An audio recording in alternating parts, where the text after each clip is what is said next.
लिखित हमारी वसीयत और विरासत।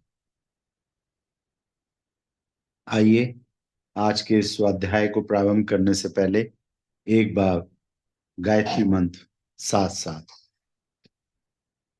ओम भूर्भुवः स्वः तत्सवितुर्वरेण्यं भर्गो देवस्य धीमहि धियो यो नः प्रचोदयात्। ओम गुरुर्ब्रह्मा गुरुर्विष्णु गुरुर्देव महेश्वर गुरुर्देव परब्रह्म तस्मै श्री गुरुवे नमः।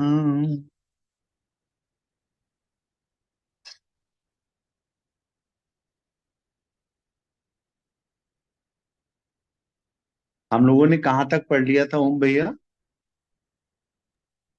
आदरणीय डॉक्टर साहब, आज यहाँ से पढ़ना है, देश के लिए हमने क्या किया, कितने कष्ट सहे, सौंपे गए हाँ कार्यों की कितनी खूबी से निर्वाह किया, इसकी चर्चा हाँ, यहाँ करना सर्वथा यहाँ से पढ़ना। ठीक। मध्य में, स्क्रीन के मध्य में जो पृष्ठ नजर आ रहा है डॉक्टर साहब, हाँ हाँ कल परसों आपने जहाँ छोड़ा था संगीता माता ने थोड़ा उसके आगे लिया है। हाँ, ठीक है। देश के लिए हमने क्या किया, कितने कष्ट सहे, सौंपे गए कार्यों को कितनी खूबी से निभाया, इसकी चर्चा यहाँ करना सर्वथा अप्रासंगिक होगा। उसे जानने की आवश्यकता प्रतीत होती तो परिजन पाठक उत्तर प्रदेश सरकार के सूचना विभाग द्वारा प्रकाशित आगरा संभाग के स्वतंत्रता संग्राम सेनानी पुस्तक पढ़ें। उसमें अनेक महत्वपूर्ण कार्यों के साथ हमारा उल्लेख हुआ है। श्री राम मत्त हमारा उन दिनों का प्रचलित नाम है। यहाँ तो केवल यह ध्यान में रखना है कि हमारे हित में मार्गदर्शक ने किस हित का ख्याल मन में रखकर यह आदेश दिया। इन 10 वर्षों में जेलों में तथा जेल के बाहर अनेक प्रकृति के लोगों से मिलना हुआ। स्वतंत्रता संग्राम के समय में जन जागृति चरम सीमा पर थी। शूरवीर, साहस के धनी, संकल्प बल वाले अनेकों ऐसे व्यक्ति संपर्क में आए जिनसे हमने बहुत कुछ सीखा। जन समुदाय को लाभान्वित करने और नैतिक क्रांति जैसे बड़े कार्य के लिए अपना प्रशंसक, समर्थक, सहयोगी बनाने हेतु किन रीति नीतियों को अपनाना चाहिए, यह मात्र 2 वर्षों में ही सीखने को मिल गया। दादा गुरुदेव ने परम पूज्य गुरुदेव को स्वतंत्रता संग्राम में जुट पड़ने के लिए इसलिए प्रेरित किया कि स्वतंत्रता संग्राम के समय पे जिस तरह से सत्याग्रही एक साथ इकट्ठा होकर के एक लक्ष्य को लेकर के और संगठित होकर के काम करते थे, तो उनके संगठित होने में क्या क्या तत्व प्रेरक थे, किन कारणों से वो सब लोग एक साथ मिलकर के एक दिशा में सोचते थे। जैसे ऋग्वेद के लास्ट श्लोकों में आता है, जो अंतिम ऋचाएं हैं, जो कि हम सब लोगों के लिए अत्यंत प्रेरणाप्रद हैं। और कभी कभी मैं कहता भी हूं कि अगर संगठन में कभी किसी को कोई कमी लगे तो अपने द्वारा संपन्न कराए जाने वाले यज्ञों में वो इस ऋचा को शामिल कर लें। संगच्छध्वम संवदध्वम संवो मनाने से जानता हूं। अर्थात हम सब एक साथ चलें, हम सब एक साथ सोचें, एक जैसा सोचें, और हम सब के मन इस तरह से जुड़ जाएं जैसे प्राचीन काल में ऋषि लोगों के मन एक साथ जुड़े हुए थे और वो एक साथ चलते थे, एक साथ सोचते थे, एक जैसा कार्य करते थे। संगच्छध्वम संवदध्वम संवो मनाने से जानता देवा भागम यथा पूर्वे। जिस तरह से पूर्व काल में ऋषि मुनि एक साथ मिलकर के काम करते थे, वैसे ही हम सब भी संगठित हो जाएं। तो दादा गुरुदेव के मन में यही इच्छा थी कि हम सब लोगों के एक साथ जोड़ने से जो एक नैतिक क्रांति, बौद्धिक क्रांति और सामाजिक क्रांति होनी थी परम पूज्य गुरुदेव के द्वारा, तो पूज्य गुरुदेव उनसे वो चीजें सीख सकें कि किस तरह लोगों को इकट्ठा किया जा सकता है। जन समुदाय को लाभान्वित करने और नैतिक क्रांति जैसे बड़े कार्य करने के लिए अपना प्रशंसक, समर्थक, सहयोगी बनाने हेतु किन रीति नीतियों को अपनाना चाहिए, यह मात्र 2 वर्षों में ही सीखने को मिल गया। इसके लिए वैसी पूरी जिंदगी उजाड़ देने पर यह सुयोग उपलब्ध नहीं होता। विचित्र प्रकार की विचित्र प्रकृतियों का अध्ययन करने का इतना अवसर मिला जितना देश के अधिकांश भाग का परिभ्रमण करने पर मिल पाता। जैसे गांधी जी ने जब कांग्रेस की बागडोर संभालनी चाहिए थी, तो उसके पहले उनको प्रेरणा दी गई कि आप पहले पूरे देश का दौरा कीजिए, लोगों से जुड़िए, लोगों को समझिए। जब आपकी एक्सेप्टेंस हो जाएगी, तब आप कांग्रेस को लीड करने लायक स्थिति में आ पाएंगे। तो वही बात गुरुदेव लिख रहे हैं कि पूरी जिंदगी गुजार देने पर भी यह सुयोग नहीं मिल पाता, क्योंकि विचित्र तरह की परिस्थितियों में आप स्वयं भी देखते होंगे, कभी कभी हम लोग जब कोई बड़ा कार्य करते हैं गायत्री परिवार में, तो कई बार अनबन होती है, कोई कुछ कह रहा है, कोई कुछ कह रहा है ना। और उनके बीच में तालमेल बैठा पाना कितना मुश्किल होता है। तब हम लोग यही कह के संतोष करते हैं, भाई ये तो शंकर जी की बारात है, यहाँ तो भूत पिशाच और देवता और गंधर्व यक्ष किन्नर सब आएंगे, आपको सबको साथ लेकर के काम करना है। तो मुझे भी कई बार ऐसा अनुभव होता है, जैसे अभी विजय स्वरूप पार्क में यज्ञ के समय पे जब भोजन वितरण हो रहा था, तो मेरी चिंता ये हो रही थी कि छोटी सी गैलरी में से होकर के लोग निकल रहे थे, कहीं कोई दब ना जाए, कुचल ना जाए, कहीं कोई अनहोनी घटना ना हो जाए। और आगे जाके देखा तो एक भाई साहब ने लाइन को रोक रखे था, बोले साहब 5 चीजों में से एक चीज खत्म हो गई है, इसलिए हम लाइन चलने नहीं देंगे। मैंने कहा आप लाइन चलने नहीं देंगे, पीछे क्या स्थिति हो रही है आपको पता नहीं है? तो मेरी उनसे बहस हुई। तो ये गुरुदेव वही बात लिख रहे हैं कि विचित्र प्रकार की विचित्र प्रकृतियों का अध्ययन करने का इतना अवसर मिला, जितना देश के अधिकांश भाग का परिभ्रमण करने पर मिल पाता। पूरा देश घूमते घूमते तब इतना विचित्र तरह के लोगों से मिल पाते। हमारे मन में घर गृहस्थी अपने पराये का मोह छूट गया, और उन विपन्न परिस्थितियों में भी इतनी प्रसन्नता पूर्वक जीवन जिया कि अपने आपे की मजबूती पर विश्वास होता चला गया। ये गुरुदेव की कितनी अच्छी बात है। गुरुदेव ने लिखा है कि हमारे मन में घर गृहस्थी अपने पराये का मोह छूट गया। आज अभी शांति कुंज में मुझे आदरणीय चिन्मय भैया ने एक काम सौंपा, जिसमें मुझे शांति कुंज के एक एक कार्यकर्ता से मिलना पड़ रहा है। मैं समझता हूं भैया ने एक काम मुझे ये ऐसा दिया कि हो सकता है बाहर से देखने में लगे अभी ये तो बड़ा छोटा काम है, लेकिन मुझे ये अनुभव हो रहा है कि मैं एक एक कार्यकर्ता से कैसे मिल पाऊंगा। ये भैया की इच्छा थी कि मैं वहां पे जब सेटल हो रहा हूँ शांति कुंज में, तो प्रत्येक कार्यकर्ता से मेरा अपनत्व जैसा एक व्यवहार शुरू हो। छोटे से छोटे कार्यकर्ता जिसको अभी 6 महीने हुए आए हुए, उस कार्यकर्ता से भी मैं उसकी परेशानी समझ पा रहा हूं। तो ऐसा करने से हम कितना प्रेम एक दूसरे से महसूस कर पाते हैं। वही बात गुरुदेव लिख रहे हैं कि हमारे मन में घर गृहस्थी और अपने पराये का मोह छूट गया। यानी गुरुदेव को ये समझ में आ गया कि जो अपना है घर में, भाई बहन माँ, जो अपना है और जो पराया है उसके बीच में अंतर नहीं करना चाहिए। तभी हम एक परिवार को खड़ा कर सकते हैं, गायत्री परिवार को खड़ा कर सकते हैं। हमारे मन में घर गृहस्थी अपने पराये का मोह छूट गया, और उन विपन्न परिस्थितियों में भी इतनी प्रसन्नता पूर्वक जीवन जिया कि अपने आपे की मजबूती पर विश्वास होता चला गया। गुरुदेव जब जेल में भी रहे तो भी उनको कभी ऐसा नहीं महसूस हुआ कि हम अपने लोगों के बीच में नहीं हैं। सबसे बड़ी बात यह है कि हमारा स्वभाव स्वयं सेवक की तरह ढलता चला गया, जो अभी भी हमें इस चरमावस्था में पहुंचने पर भी विनम्र बनाए हुए है।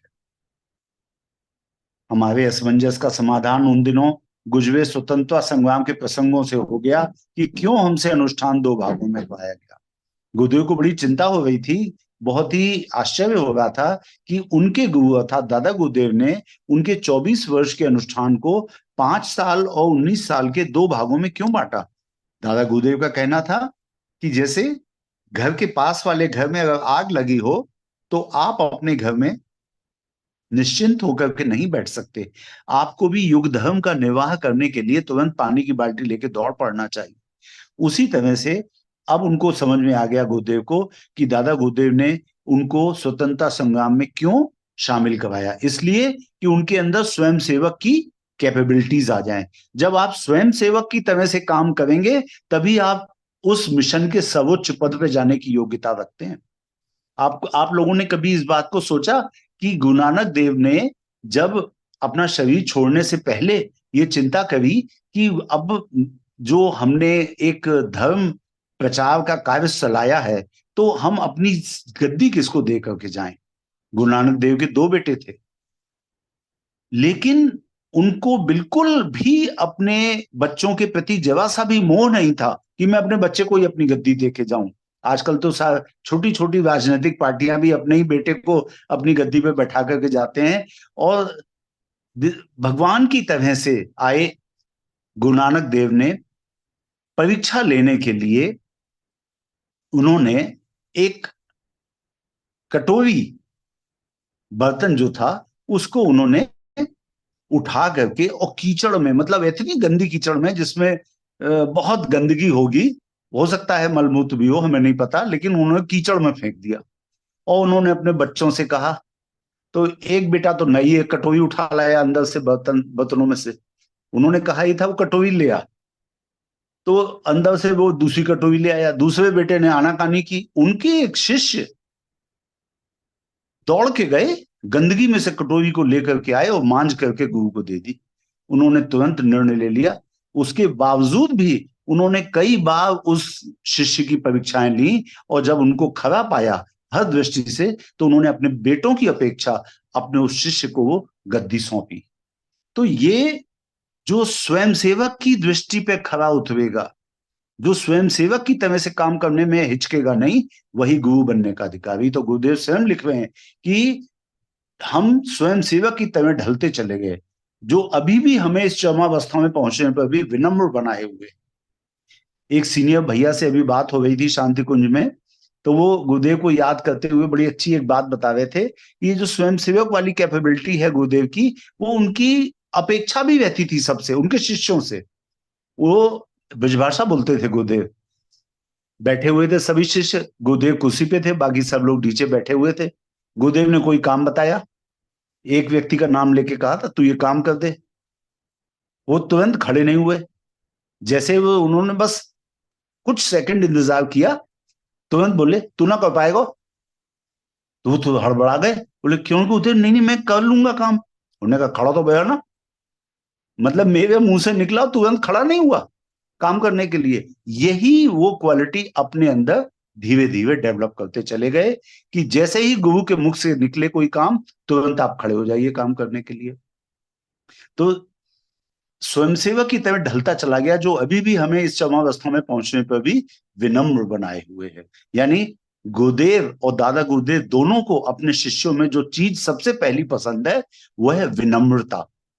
आदरणीय डॉक्टर संगीता सारस्वत जी अभी पिछले स्वाध्याय में भी यही ह्यूमिलिटी जो बोल रही थी कि दादा गुरुदेव में ह्यूमिलिटी बहुत है। ह्यूमिलिटी का मतलब होता है विनम्रता।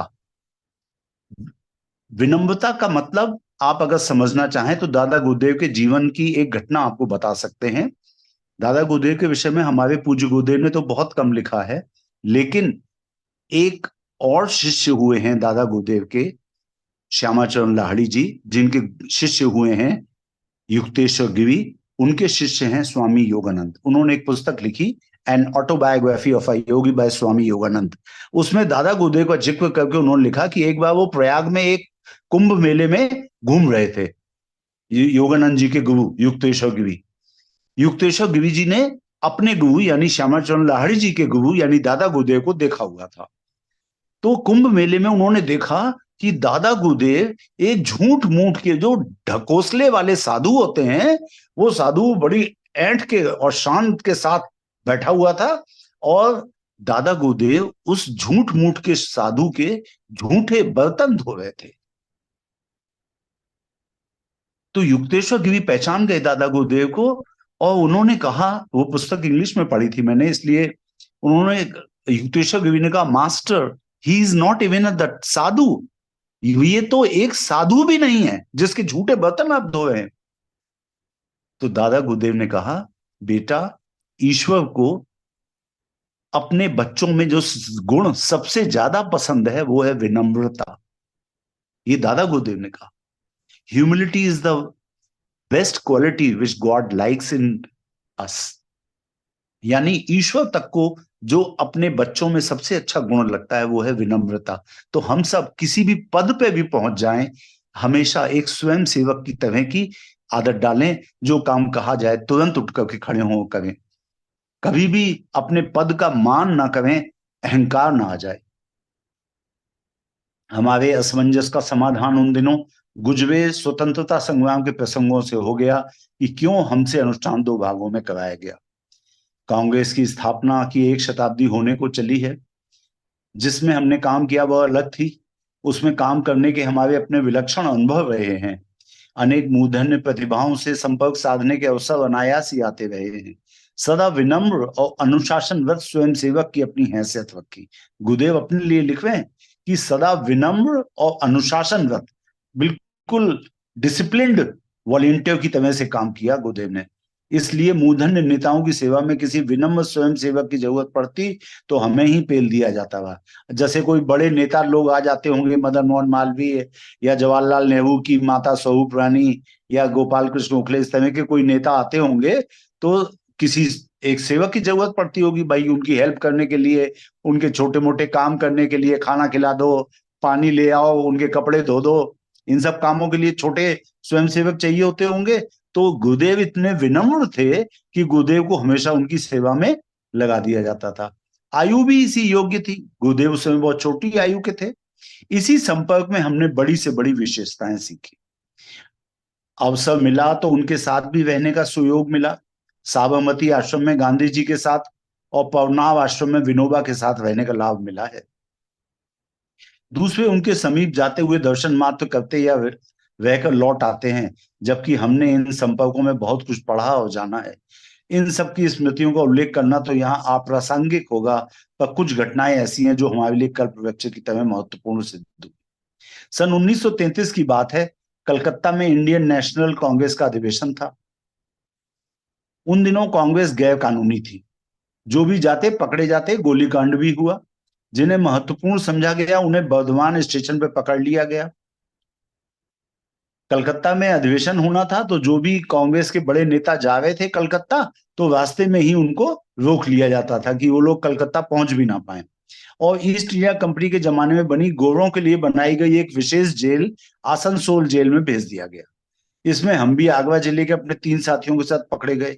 यहाँ हमारे साथ में मदन मोहन मालवीय जी के अलावा गांधी जी के सुपुत्र देवीदास गांधी, श्री जवाहरलाल नेहरू की माता स्वरूप रानी नेहरू, रफी अहमद किदवई, चंद्रभान गुप्ता। ये चंद्रभान गुप्ता जी बाद में उत्तर प्रदेश के चीफ मिनिस्टर भी बने। कन्हैया लाल खादीवाला, जगन प्रसाद रावत, ये आगरा के कांग्रेसी नेता थे। जगन प्रसाद रावत ये सब मूर्धन्य लोग थे, मतलब ये बड़े बड़े नेता थे। और इनके साथ हमारे परम पूज्य गुरुदेव भी जेल में बंद कर दिए गए। वहां जब तक हम लोग रहे, सायंकाल महामना मालवीय जी का नित्य भाषण होता था। मालवीय जी परम पूज्य गुरुदेव के प्रथम गुरु भी रहे। शारीरिक स्तर पर देखा जाए तो उनके सांसारिक दृष्टिकोण से स्थूल शरीर के गुरु भी थे उनके। वहां जब तक हम लोग रहे, सायंकाल महामना मदन मोहन मालवीय जी का नित्य भाषण होता था। मालवीय जी व माता स्वरूप रानी सबके साथ सगे बच्चों की तरह व्यवहार करते थे। यही बात परम पूज्य गुरुदेव ने सीखी और जीवन भर निभाई। पूज्य गुरुदेव हमेशा कहते थे, बेटा तुमसे कभी कोई कहे कि मेरा गुरु तुम्हारे गुरु से ज्यादा ज्ञानी है तो मान लेना। बेटा कोई अगर कहे कि मेरा गुरु तुम्हारे गुरु से बहुत ज्यादा सिद्धियों वाला है तो मान लेना। लेकिन कभी अगर ये कहे कि मेरा गुरु तुम्हारे गुरु से ज्यादा प्रेम करता है शिष्यों को तो मत मानना। मैं अपने शिष्यों को अपने हृदय के टुकड़े की तरह से प्यार करता हूं। मालवीय जी व माता स्वरूप रानी सबके साथ सगे बच्चों की तरह व्यवहार करते थे। एक दिन उन्होंने अपने व्याख्यान में इस बात पे बहुत जोर दिया कि हमें आंदोलन को आगे बढ़ाने के लिए हर मर्द से एक पैसा और हर स्त्री से एक मुट्ठी अनाज मांग कर लाना चाहिए, ताकि सभी यह समझें कि कांग्रेस हमारी है। कितनी अच्छी बात कह रहे हैं। यदि किसी संस्था में अधिक से अधिक लोगों का इन्वॉल्वमेंट होगा, अधिक से अधिक लोग उसमें अपना पैसा देंगे, उस संस्था को बनाने में सहयोग देंगे, तो उन्हें ये महसूस होगा कि ये संस्था हमारे पैसे से चल रही है। हम अपने तमाम मित्रों को जानते हैं जो बहुत रईस हैं, अरबपति हैं, करोड़पति हैं, लेकिन जब शांति कुंज के बारे में जानते हैं तो सब आंखें फाड़ फाड़ के एक ही बात कहते हैं, इतनी बड़ी संस्था चलती कैसे है। तो मैंने उनसे कहा कि ये हमारे गुरुदेव के सभी शिष्यों के दिए हुए बहुत छोटे छोटे अंशदान से चलती है। पूज्य गुरुदेव के करोड़ों शिष्य हैं और वो सभी अपने परिवार के खर्चे में से कुछ पैसे बचा करके और संस्था को देते हैं, इसलिए क्योंकि मेरे गुरुदेव का संकल्प वो पूरा हो सके। हमारे पैसों से बनी है, सबको इसमें अपनापन लगेगा और एवं एक मुट्ठी फंड ही इसका मूल आर्थिक आधार बन जाएगा। यह बात औरों के लिए महत्वपूर्ण ना थी, तो हमने उसे गांठ बांध दिया। औरों के लिए पता नहीं ये बात इंपॉर्टेंट रही कि नहीं रही, लेकिन परम पूज्य गुरुदेव ने इस बात को अपना लिया। ऋषियों का आधार यही भिक्षा थी, उसी के सहारे वे बड़े बड़े गुरुकुल और आरण्यक चलाते थे। गुरुकुल कहते हैं जहां पे ऋषि लोग अपने शिष्यों को शिक्षा देते थे, और आरण्यक का मतलब, अरण्य कहते हैं जंगल को, तो जंगलों में स्थापित जो ऋषियों के आश्रम होते थे उनकी व्यवस्था और गुरुकुलों की व्यवस्था इसी तरह से चलती थी कि जनता उनको थोड़े थोड़े पैसे देती रहती थी। आप लोगों में से जिन लोगों ने यज्ञोपवीत करवाया होगा अपने परिवार के बच्चों का, या यज्ञोपवीत संस्कार होते देखा होगा, तो उसमें आपने देखा होगा कि यज्ञोपवीत और दीक्षा होने के बाद वो लोग भिक्षा मांगने का क्रम चलाते हैं। तो प्राचीन काल में यही होता था, बच्चा जब 11 साल का हो गया तो उसको यज्ञोपवीत करवा करके और वो भिक्षा मांगता था। भिक्षा मांगने का तात्पर्य गांव के सारे लोगों के पास जाता था कि अब हम भाई अपने गुरु के पास पढ़ने जा रहे हैं और हमारे गुरु के आश्रम को चलाने के लिए आपका सहयोग चाहिए। तो जो लोग आटा दे सकते थे आटा देते थे, जो लोग पैसा दे सकते थे वो लोग पैसा देते थे, और वो सब भिक्षा ले जा करके वो शिष्य जो होते थे अपने गुरु के चरणों में अर्पित करते थे। लेकिन उस समय नियम ये भी था कि आपके पास कुछ भी नहीं है, भिक्षा में भी आप कुछ नहीं लाए, आपके पिता भी गरीब हैं और आपके गांव में से किसी ने सहयोग भी नहीं किया है, तो आप केवल लकड़ी का एक टुकड़ा गुरु के यज्ञ की समिधा के लिए आप अपने हाथ में रख करके चले जाएं, तो गुरु समझ जाएगा कि आप शिक्षा ग्रहण करने के लिए आए हैं। समित पाणी कहते थे इसे। समित पाणी मतलब आप एक समिधा अपने हाथ में रख के, पाणी माने हाथ, समित मतलब समिधा, अपने हाथ में लकड़ी का एक छोटा टुकड़ा जो कि गुरु के द्वारा किए जा रहे यज्ञ में शामिल होने के लिए एक समिधा के रूप में आप दे रहे हैं। वो समित पाणी मुद्रा ये बताती थी कि आप गुरु से शिक्षा प्राप्त करना चाहते हैं लेकिन देने में असमर्थ हैं। तब आपसे ये उम्मीद की जाती थी आप जब पढ़ लिख करके बड़े हो जाएं, पैसा कमाने लगे, तो यथासंभव गुरु के आश्रम की मदद कर दें। वही बात गुरुदेव लिख रहे हैं कि ऋषियों का आधार यही भिक्षा थी, उसी के सहारे वे बड़े बड़े गुरुकुल और आरण्य चलाते थे। हमें भविष्य में बहुत बड़े काम करने के लिए गुरुदेव ने संकेत दिए थे, उनके लिए पैसा कहां से आएगा इसकी चिंता मन में बनी रहती थी। इस बार जेल से सूत्र हाथ लग गया। ये जो मदन मोहन मालवीय जी ने कहा कि प्रत्येक स्त्री से एक मुट्ठी अनाज या एक मुट्ठी आटा और प्रत्येक व्यक्ति से एक पैसा मांगो, ये एक मुट्ठी फंड कहलाता है, मतलब थोड़ा थोड़ा सबकी तरफ से मिल जाएगा।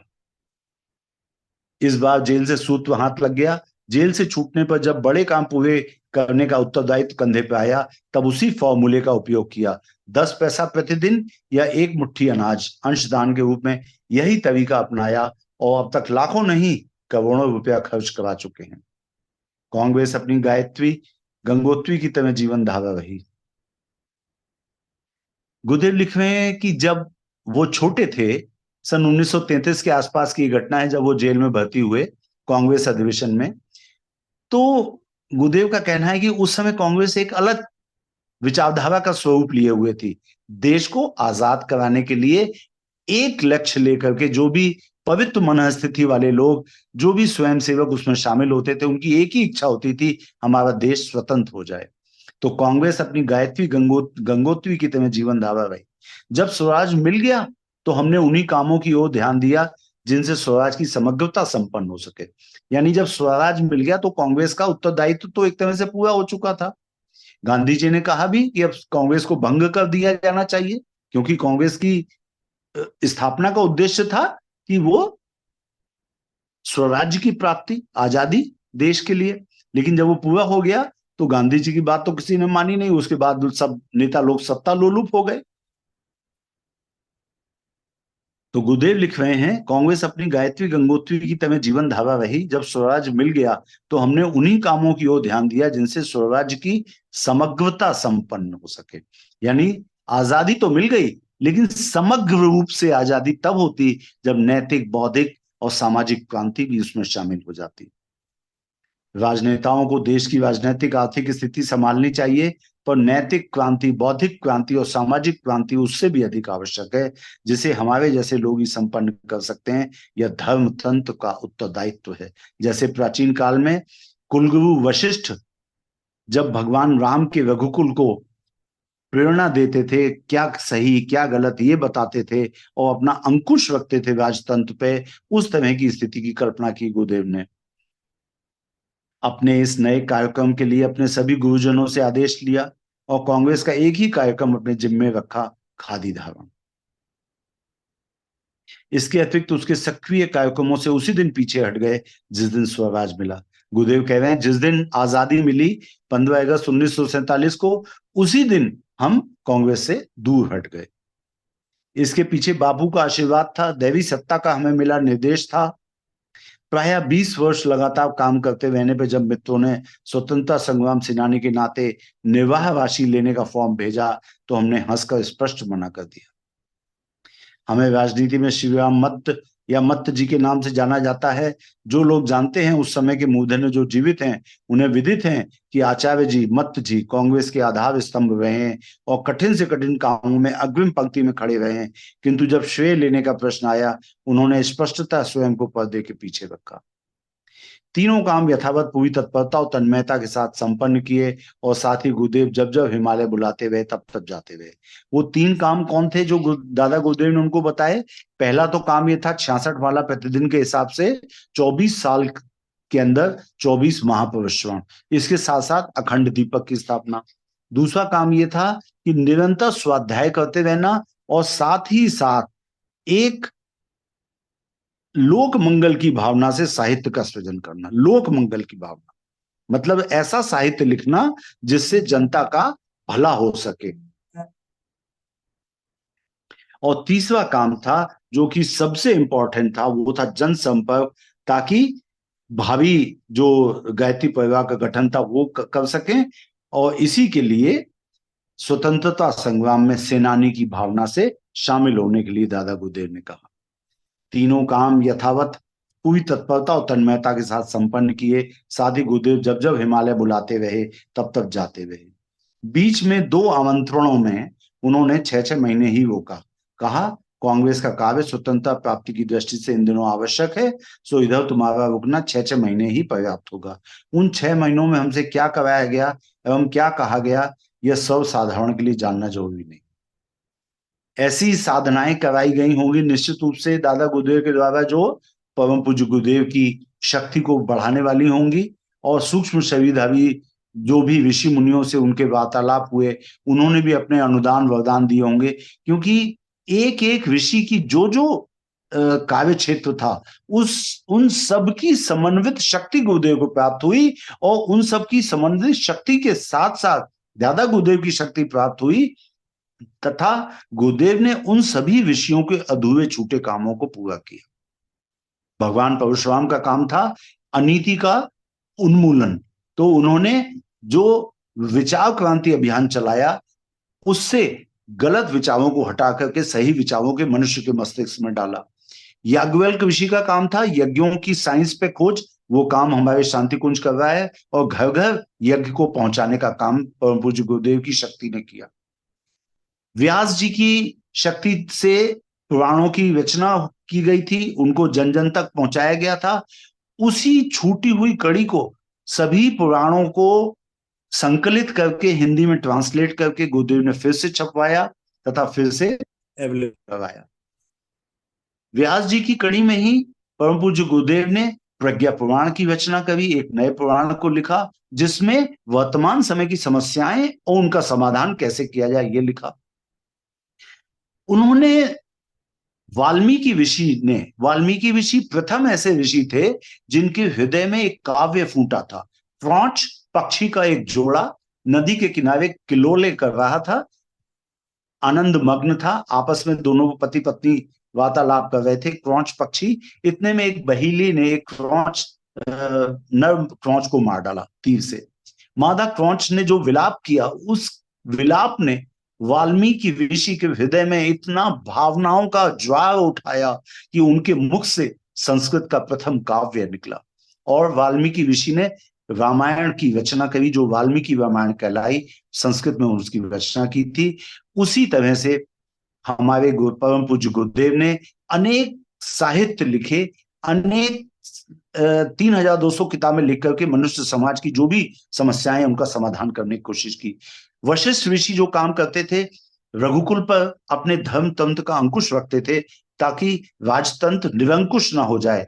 वही कार्य परम पूज्य गुरुदेव ने कहा कि गायत्री परिवार एक नैतिक, बौद्धिक और सामाजिक क्रांति लाए, जिसके द्वारा वो राजतंत्र पे अंकुश लगाने का कार्य कर सके। अभी ये आप लोगों ने देखा नहीं होगा, बस कुछ ही सालों की बात और है जब गायत्री परिवार के चुनिंदा लोगों को चुन चुन करके और प्रशासन में आप स्वयं देखेंगे कि जो भी पार्टी हो, कोई भी पार्टी जो शासन में उस समय मतलब नहीं, वो गायत्री परिवार के ईमानदार लोगों को मांगेगी कि हमारे नेता भ्रष्ट हो गए हैं और हमें ईमानदार लोग चाहिए, और गायत्री परिवार के लोग आप लोग देखेंगे प्रशासन में।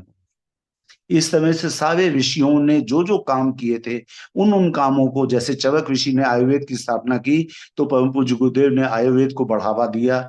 आयुर्वेदिक औषधियों को यज्ञ में प्रयोग करके यज्ञोपैथी का प्रचलन उन्होंने किया, जो धीरे धीरे आगे बढ़ता चला जा रहा है। और उन सभी विषयों के थोड़ जो थोड़े थोड़े काम छूट गए थे, उन सबको पूरा करते हुए गुरुदेव ने एक नई क्रांति इस धरती पर लाई। आइए, आज के लिए इतना ही, शेष कल पढ़ेंगे। ओम शांति शांति शांति।